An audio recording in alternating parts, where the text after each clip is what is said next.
Item 4.4. Thank you, Mr. Lewis. Chief Executive's report. Right, so I'll start off and I'll ask the team to come forward. We've got Mr. Lewis, Mr. Carroll and Mr. Ward who will take us through the report. I guess all I'd say to start that process off is, as I've said in my report, we're obviously coming through an incredibly busy period at the end of this year. I was pleasantly surprised, I guess, when I read the information in the report around the number of building consents, how busy we've been, but how buoyant the economy has been. I think if you go for a drive around Kinloch or Upnukahoe, you'll see that in action. The development in town is amazing. So that obviously means that our team, our regulatory team, are incredibly busy, but also means that we've got more growth coming in for development contributions and rates going forward as well, which is a good thing for us, obviously, financially. And particularly pleasing that the team have been able to do that, but still remain probably the most competitive in the country in terms of the number of days that they're taking to process the consents, which is great. So I'll probably leave it there, and if we go to the report and ask the gentleman in front of you to step us through. Chair, just before we do, are we going to comment on your written report? On the covering report, you're more than welcome to. It's a very minor matter. Once again, we've said that 99% of the dogs in the district have been registered, but if I remember a little while ago, an email from yourself, I think, came out and said known dogs. I wonder whether we change it just 90% of known dogs. Dogs, obviously, it's the known dogs that we know about, that we can count. So. Yeah. Thank you. Have you got some dogs we don't know about? I'm not going to get personal. But again, I would say that's an incredible figure. We had a presentation lately at a week or so back at the Rural Provincial Sector from Auckland Council, and they were applauding the fact that they were up to the 80%. So for us to be 99% is brilliant. Good. So Chair, can I just add to that? I was with Louise Upston the other day, and she, as the Associate Minister who's been looking at these issues, was extremely surprised and happy with the performance of TDC in that respect. Like a dog with a bone. Yes. Right, if I can take you to page 32. So as per the last meeting we went through this is the high-level summary in a more illustrative form. So if you look through there from your rates revenue, your other operating revenue, less your operating expenditure, you'll see all of those are looking fundamentally on track there, with just minorly favourable variances, and then the breakdown of the four key expenditure items there, personnel costs through other expenditure, all pretty well tracking on course as we've forecast. Probably the key thing to note on the first page, which will come through, is basically operating revenue at 1.5 million favourable. So that's been alluded to already. A fair bit of that's around the regulatory income. Flicking over to page 33, just the more of the balance sheet side of it there. Again, pretty well as forecast in terms of the borrowings in cash to get to the net cash position of 48, and capital expenditure to date 4 million. And you can see the graphs there across the activities. Going to page 34. So this is the more traditional statement of comprehensive revenue expense, or profit and loss account. So this is just breaking down from page 32, and as you'll see there, the key variances there is in fees and charges and other revenue, and out in the box on the side we've given the explanations, the high-level explanations of the key variances there, which is predominantly around the income. As you can see, the expenditure is within 45,000 of budget. I'll pause on that page to see if there's any questions before we, at a high level, before we go into the groups of activity, the first one being community services. Councillor Hickling. Through you, Madam Chair. Neil, is there any opportunity to have that box with the typing just a little bit bigger, please. I agree. I feel that I need new glasses and I know I don't. The blue bit I can read really well, but I'm having difficulty with... Thank you for that feedback, Councillor, because all three of us gentlemen here, when we picked up the reports, went because you may have noted the one that we presented last month was actually bigger. So yes, we had a bit of an internal glitch there that will be fixed for the next meeting. So our apologies for our apologies for that. Yes, because I think I need glasses as well now. So, Okay. yeah. Okay, so we'll, if there's Councillor. It's just pleasing to see the sales of haylage about up 136,000. Why is that? Is that for the dairy farming and the economy sort of strengthened, obviously? Pretty much. Yeah. It's good to hear. Yeah, we're good at growing grass. Okay, I'll hand over to Nick, I think. Afternoon, councillors. Community services is the first group of activities. What you'll see this month is that we've now got our full report sitting in front of you. So first page is around your finances for community services. Then we go on to talk about the performance measures, and what you won't have are any specific projects related to community services. But you'll see those sitting in other groups of activities as we go through. The reason there are no projects there are because none were identified in the long-term plan. This is very much about a group of activities focused primarily on our regulatory services. So it's very much service delivery driven. Gareth mentioned earlier when he was discussing his covering report the growth that we're seeing as a district. And you're seeing that come through in terms of the finances, and particularly that 191k variation in terms of the fees and charges, where we're on the positive side, which is always a nice thing. That's very much reflective of that development that we're seeing, that surge in growth in the district. So real positive. Over the page, in terms of service delivery, you'll see we're running at 88% in terms of the performance measures. That essentially relates, or that 12% we've not met relates to those two performance measures sitting there.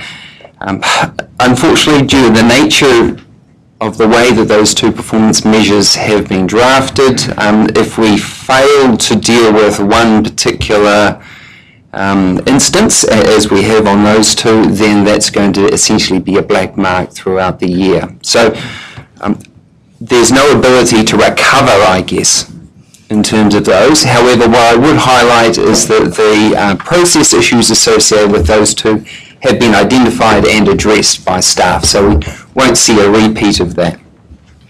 Because of that, we don't intend to just continue to repeat that same box month after month. So now that you've seen it, we'll take that away next month. But you will notice that little red wedge sitting in there, little red wedge. That we want, sorry? Only showing the issues, not all. Oh yeah, sorry, good point, Dennis. The other difference that you'll see in this report to the ones that you've previously seen is that with regard to the performance measures, we've shown you the overall performance in a graph, and we've only pulled out the details for the ones where we've not hit the target. And that's very much about letting you as governance focus on the areas where you really need to put your energy and attention. So you'll see that as a pattern as we go through the report. Over to you. Right. Any other questions? Is this in regards to the total projects like water, transport, the whole lot? Go through as we go. Come to that.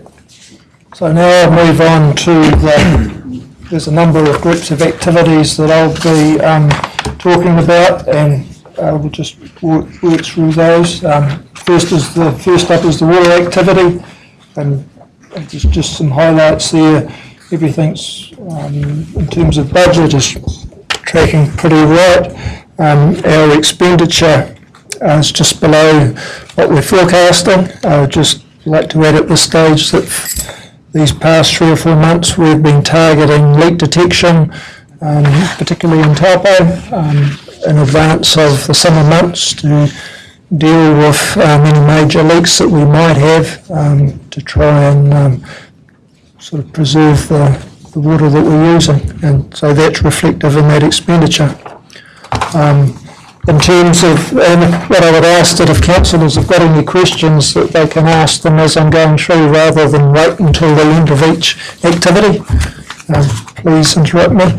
In terms of service performance, we're currently meeting all of our KPIs, hence the green circle.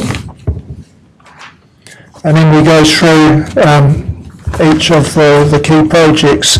Motunui is a particularly key project for us, and currently that's tracking pretty much on target. The designers have fallen a couple of weeks behind with their design outputs, but we're pretty sure that we can get them back on target again. All of the other projects shown there are pretty much on track. You'll notice that Bonshaw Park has got a nice orange button. This is a project that's been on the go for a couple of 3 years. The well driller was up on site a week before last, completed a bore, found a good volume of water. The initial tests suggest that the arsenic level is half what the maximum accepted value is. So if you recall, some of the earlier tests or earlier wells were drilled, we were getting values well in excess of that MAV. Unfortunately, the tests at the moment, the early tests, indicate quite a significant level of iron and manganese. So we need to do some further flow testing and further testing of the water just to confirm what those values might look like. But we're getting water, and it's got a relatively low arsenic level at this stage. And that work will be done in the next couple of weeks. Chairman, just following on for that, can Mr Lewis confirm or deny that if the Bonshaw Park water supply is not adequate for a variety of reasons, that they'll have the same opportunity to hook onto the Taupo supply as Waitanui? What exactly am I confirming or denying, Councillor Buddy? I'm really taking the PISS out. Effectively, here's a group within our community that are struggling for an adequate water supply. So I raised that question whether they'll be given the same opportunity as Waitanui. I think the short answer is that that's totally over to you. Yes. Oh, thank you. Are we asking questions now? Yeah, got water. Water we are. Water now. It's not a question. Just to note for council that the Motuapa Ratepayers Association, they're grumbling about their decision to do the water reservoirs. It's going to be a targeted rate. Not happy at all. Did try to tell council at the time we made a decision. I said to the ratepayers group, there's democracy, and that's what was decided on the day. I just wanted to let you know that was the feedback from the village.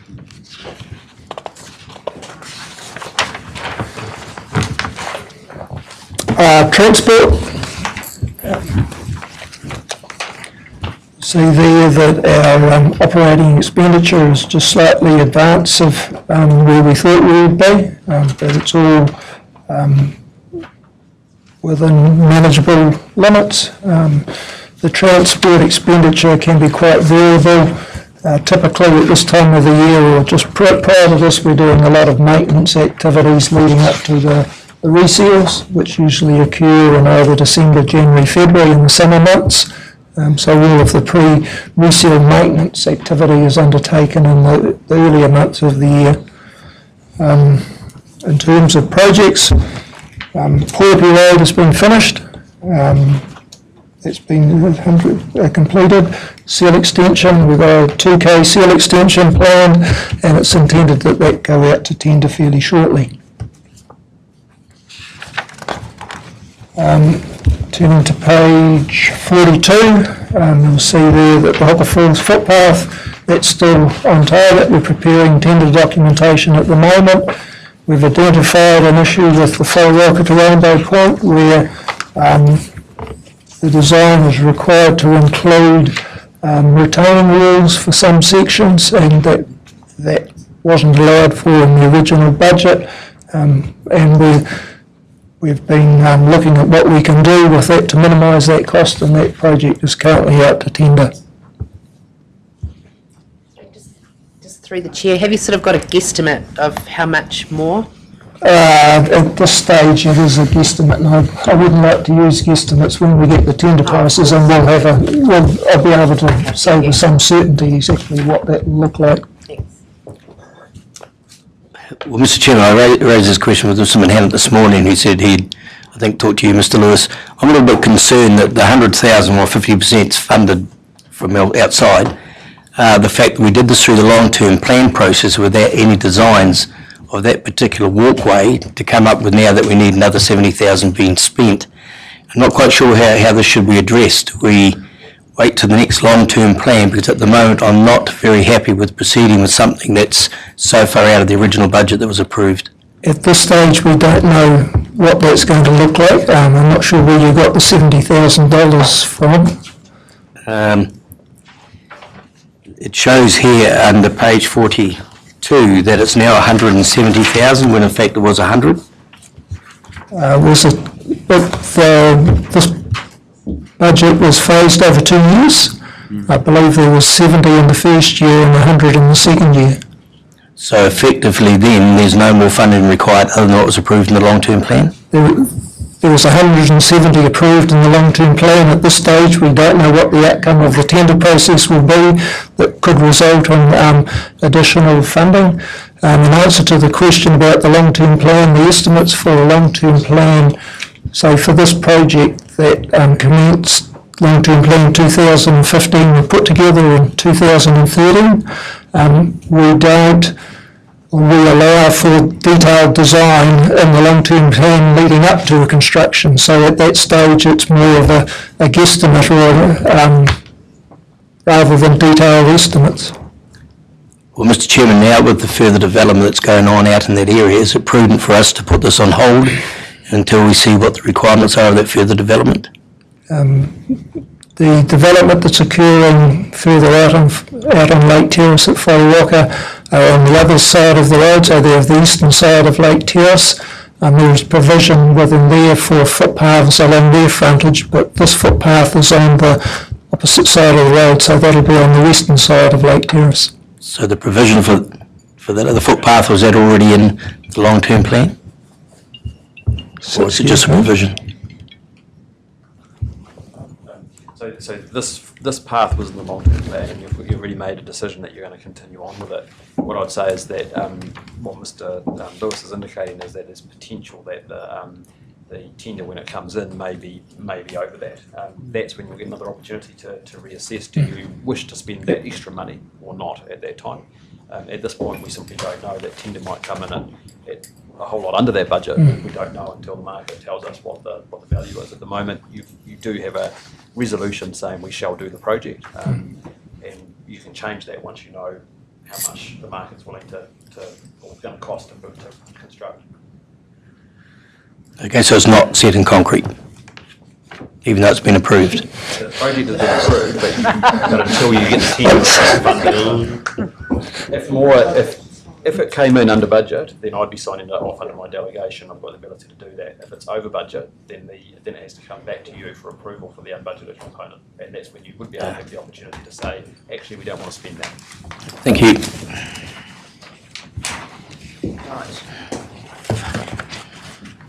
Community facilities.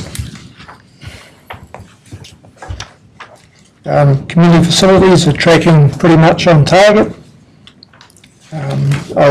So I'll just go back a sec. Community facilities, so that's things like libraries, art galleries, museum, Great Lakes Centre, pools, gyms, housing for the elderly, toilets and cemeteries. So covers a wide range of stuff, parks and reserves.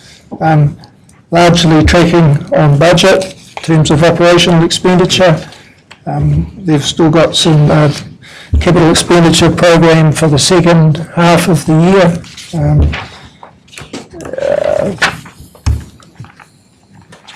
Majority of the capital budget is in renewals of buildings, parks and reserves.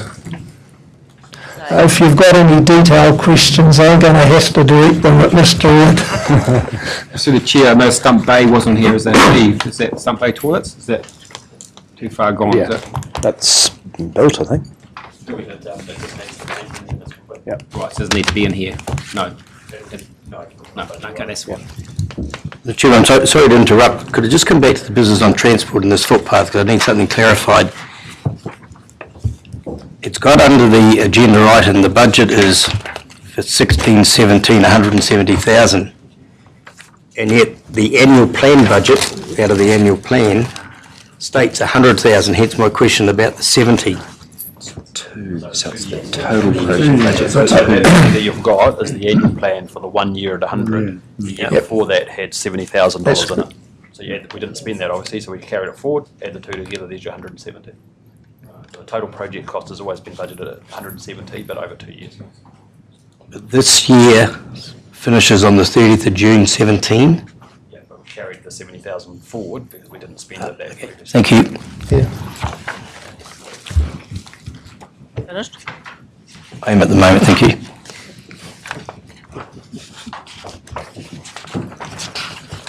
Community facilities, if you have a look at service delivery, again we are the same sort of situation as Nick mentioned earlier. The customer satisfaction service delivery measures haven't been met, and that will stay with us for the rest of the year. So we'll be reporting this once and then removing that from future reports.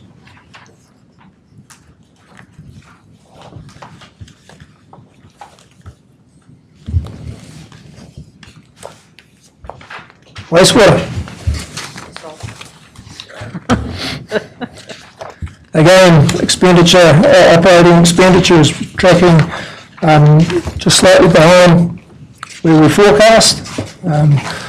So far this year we haven't had too many in the way of wastewater spills. I think that is a result of the work we've done over the last 12 or 18 months with sewer cleaning networks, which has improved that significantly. Nothing out of the ordinary with the expenditure for wastewater. We're also meeting 100% of our service delivery targets. And in terms of projects, I draw your attention to the Turangi wastewater treatment plant, which is one that we had previously identified. We were working with Department of Internal Affairs to get the material from dredging to enable us to build a pond. They had some difficulty with that last summer, and so our project is put on hold until we get more material, which I understand is happening this summer from DIA. And the Kinloch wastewater disposal field, there's been some delays there. We've finalised, or nearing to finalising the design, and through the consenting process we're now required to go out and consult with those people that submitted to our original consent.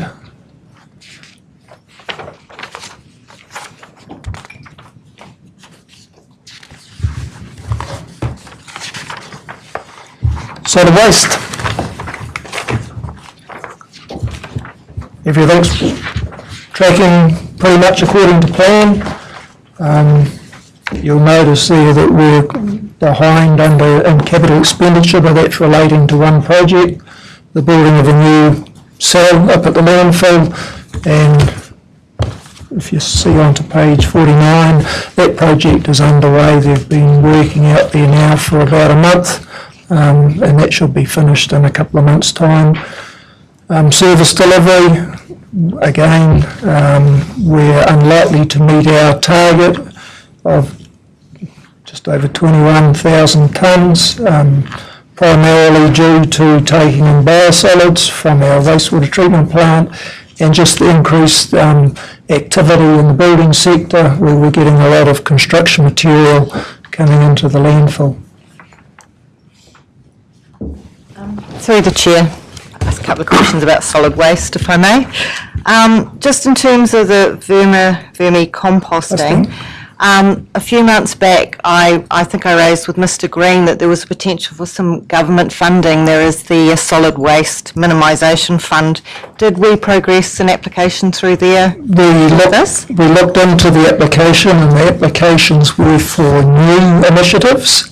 And vermicomposting, because it's already a current activity, we weren't going to be able to get anything. If we were able to do some further work, we might be able to encourage other waste streams into the vermicomposting operation that would then attract that subsidy, and that's what we're looking at doing. Future. Yeah, cool, because I think it's something worth exploring in the future.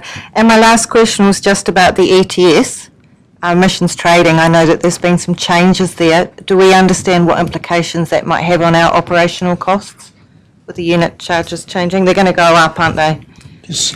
Yeah, is this something we need to be aware of? Well, the market itself has moved significantly. Yeah, I've seen that. So they're currently trading ETS. NZUs are currently trading around $18. So they were down, got down as low as $2.50 or something like that. So yes, in the 17-18 plan, there'll be a significant increase in ETS charges coming through. That's out of our control, obviously, it's market driven. Right, thank you. One to watch for. Yep. Right, thank you. Right, stormwater's tracking pretty much according to budget in terms of operation, expenditure, service delivery, again, meeting all of our KPIs in terms of service delivery. The two projects we have in stormwater, EnviroPods, they've been installed, and the tender documentation is currently out for a quality improvement device at the end of Taupo Street, and so those tenders will be closing shortly.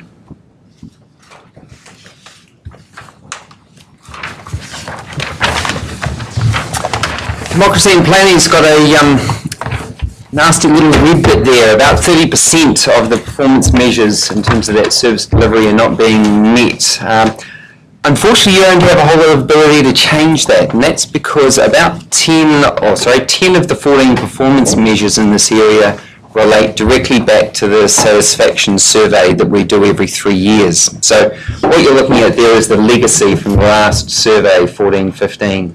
The good news is that the new NRB survey is intended to be undertaken in the first part of 2017. So we'll get a new set of results which will allow us to update these graphs. In terms of projects, the flood hazard one, you'll remember we had a discussion through a workshop relatively recently about progress there. We've been having some discussion with the Waikato Regional Council around co-funding some of that investigation work into the wave run-up hazard. That's progressing well, and we've got some further discussion coming up shortly, which is suggesting that we may be able to cut some of those costs down for the 17-18 year. So that's moving positively. Just over the page, the Turangi Reserve Management Plan that we're developing in conjunction with Ngāti Turangi-Tukua is going very well. It had a bit of a slow genesis as we gathered some momentum on that project, but it would be fair to say that the team's working very strongly with Ngāti Turangi-Tukua now, and we're getting some excellent results back. So we're looking forward to that progressing reasonably fast. The only other comment I was going to make is around the second to last one there, where we've got the red traffic light. We note the traffic bylaw potentially going out for consultation over summer. We've just been having some internal discussion around the timing of that. There's some issues being raised about parking on berms, and there's an intention to discuss those with the Fred Committee early in 2017. Given the potential for that bylaw to potentially have some regulatory controls around the berm issues, we think it's probably wise for us to just hold off, wait till we've had that discussion with the Fred Committee, and then we can proceed with that bylaw change if necessary. So just a slight delay while we look at the potential to include that. Just through the chair, just on behalf of Bike Taupo, how confident are you with your expectation that the walking and cycling strategy will commence in early 2017? We've got some resourcing challenges, it would be fair to say. We've definitely stretched the team in the first half of this financial year. However, we've got some money set aside to engage a consultant to help project manage that. The big advantage of having a consultant is you can drive them very hard, and they've got the ability to call in additional resources as and when required, which we don't necessarily have. So we'll definitely stay in touch with regard to that. I'm confident that we'll be able to have a full draft completed by the end of the financial year, but that's obviously something we'll need to stay in touch on. Yes, because it was programmed that this policy would be done in the 2016-17 financial year. Yes. So yeah, just need to keep pushing that one, unfortunately, for you. Definitely. For the Chair, just thank you. Thank you, Mr. Deputy Mayor. On the bottom of page 54, the Turangi-Tongariro Community Board, I'm sure Councillor Kingy will agree with me that the board has taken a pretty proactive proactive stance on what we'd like to achieve over the next 3 years, and we've got some fantastic goals and projects we're going to focus on. Once again, as always, to Kaunihera and to Tina for the help there, but we look forward to our first workshop on that one. There's some really cool stuff going to come out of the community board.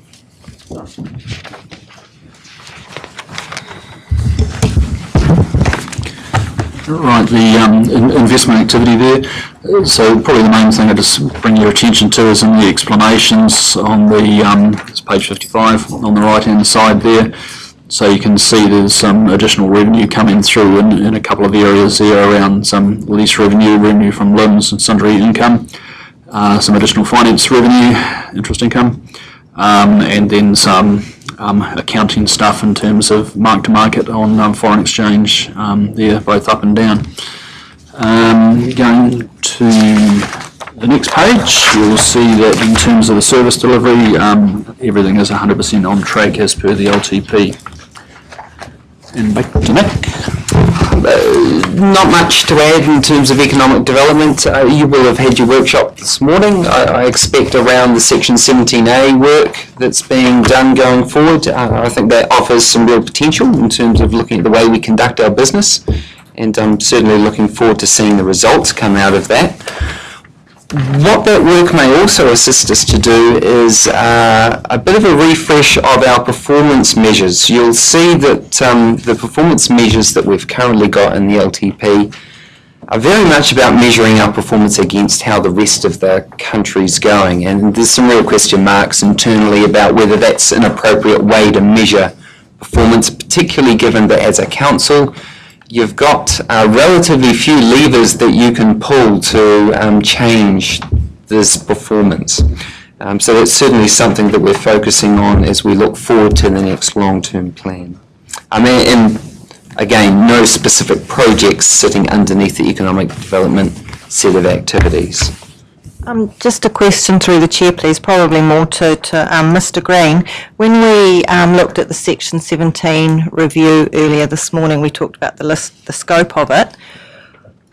Is it appropriate to consider the way we handle our land sales and the way we approach that work under that Section 17 review as well, or is that a separate piece?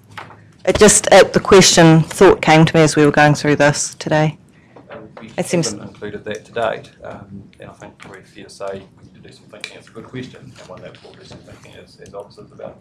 Cool. Okay. It's just a food for thought, and thank you.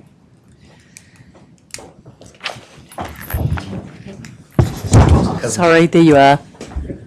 No matter where you sit, it's just, I know, it's one of those faces, obviously. Yeah. I did notice you mentioned it, Nick, about are we comparing ourselves with the right entities. I noticed that every single one of those on page 58, the measures we're below the national average on. There's not one that we can relatively come close to be fair. And I know we suffer from being the province, we're in the provinces, whereas a lot of this has been driven by the engines of Auckland and Christchurch and Wellington to a degree.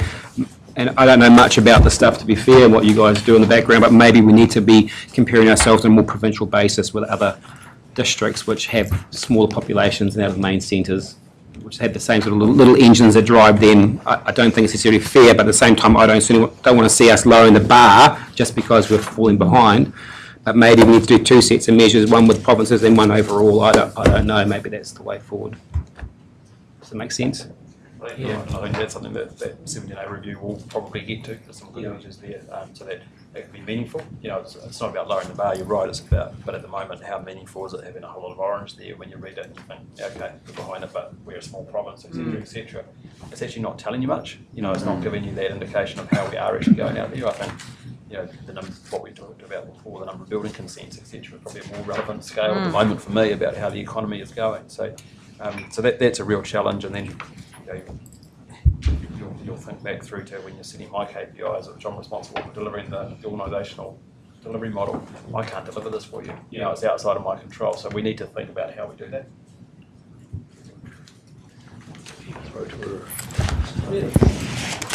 Moving on to page 59, the Treasury report. So the first page there is the overall summary of the Treasury report. So you'll see there that the investments section, we have the tick. Probably the thing to point out there as well is that the OCR is at 175, so that's the lowest that I think we've seen in New Zealand. So it's obviously significantly impacting returns on fixed interest and cash investments. Our borrowings 148. And you'll see there in the till fund how, in terms of the performance on the returns, that's down, and that's again primarily because of the interest rate environment that we're in at the moment, because we have a very conservative fund. Flicking over to page 16. So this is more the investment portfolio side of it here is more around our working capital funds. So you'll see that we're in compliance, and the graph at the top right there with all the red bars, that's just showing you how effectively those term deposits, short-term cash deposits, are kept short to cover working capital and cash flow, so that we can pay the bills as we go along through the year. So we effectively just keep that cash at a fairly short current rate to pay the 20s.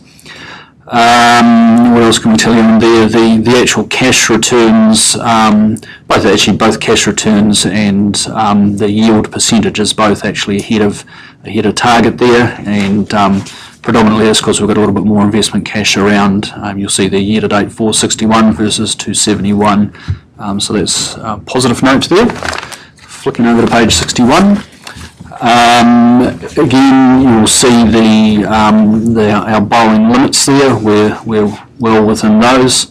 The funding and liquidity risk position, that's on the right-hand top box, that bar graph.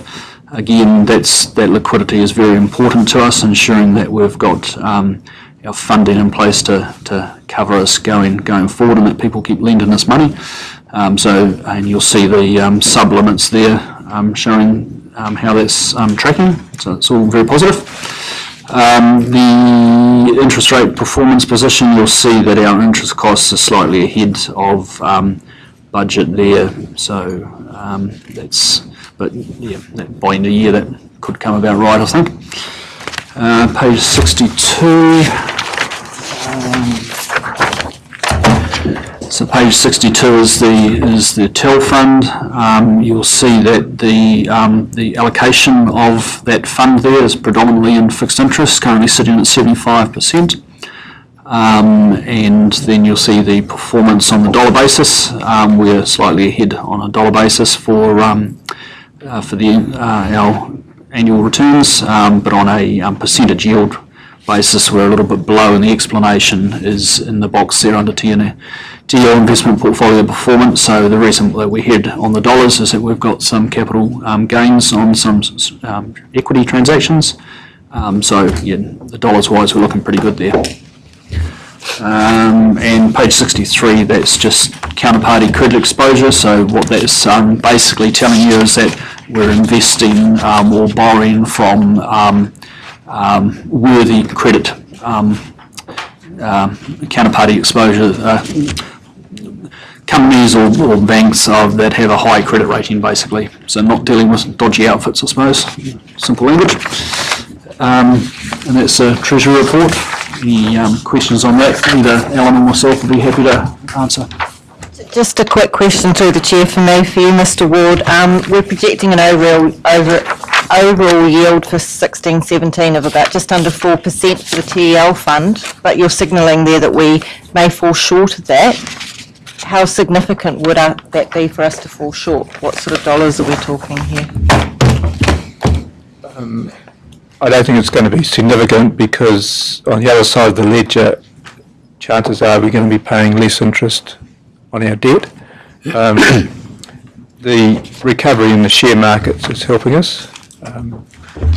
I know we don't have as high a level of exposure to shares as we probably should, but those that we have, we're starting to see some positive gains on.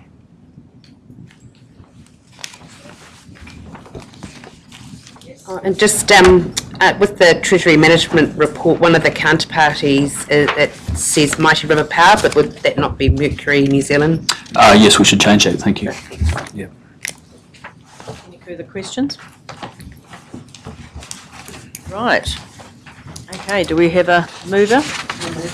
Just through the chair, I just wanted to make a comment. It was just a little bit of feedback, and I guess it was for Mr. Green, regarding, we sent some of our staff down to Kaikoura area recently, and I've just had the opportunity to have discussion with some of the local councils down there and with some of the CDEM network who are working down there with another hat on, and I just wanted to say the feedback on the professionalism of our team and the support that was given to them to keep them safe and in their travel was outstanding. And the names mentioned to me who were particularly awesome was Lisa Nairn sitting at the end of the table, so I just wanted to give that feedback. Thank you. Thank you. Thank you. We have had 4 staff down there last week and a couple more this week, and I think the call is continuing and likely to continue over the next months for more staff throughout the country. Excellent. Thank you for the feedback. Right. Okay. The recommendation. Sorry. Councillor. God. Talk You just about put your the flag around. Got a flag? I need to sit next to you, Rosie. I really do. God help us. Just to note, Lisa, those comments came from some very, very drunk coasters who are trying to calm their nerves after some big shakes down there. I just want to say, look, and I'm very, very fast with my criticisms at times, and I'm going to be very, very fast back with comments of positive note. And this is to Gareth. I've got to say, Gareth, in the last 2 weeks, I've had a huge amount of issues, as you know, and you have dealt with them. Excuse me. What's new?